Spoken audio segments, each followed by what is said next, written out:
Hola gent, avui us explicaré el repte de construir un temple grec.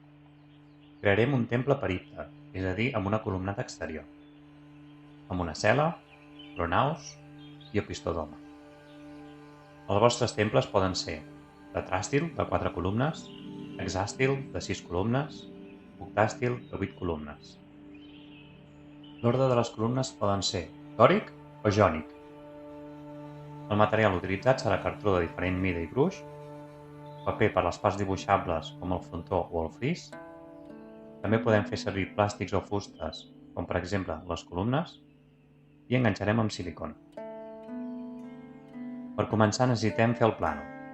En aquest plànol representarem les parts de la planta a escala U2, és a dir, que 1 centímetre del plànol seran 2 centímetres de la realitat, en aquest cas la maqueta. Aquesta planta l'hem de començar amb les columnes. Les columnes frontals són segons el tipus de temple que us hagi tocat, i les laterals seran el doble. Cada columna ha de tindre 1 centímetre de diàmetre i l'espai entre columnes també ha de ser de 1 centímetre.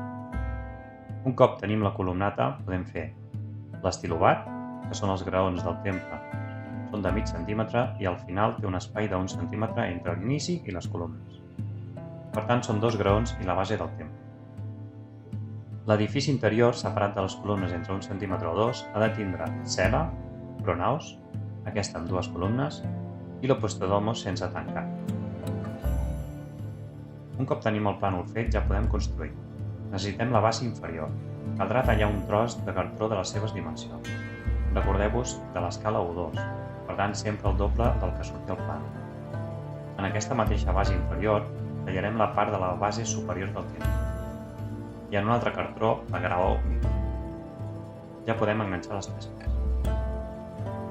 Les columnes hi ha moltes maneres de fer-les. El fust, la part central de la columna, ha de ser de 10 centímetres d'alçada.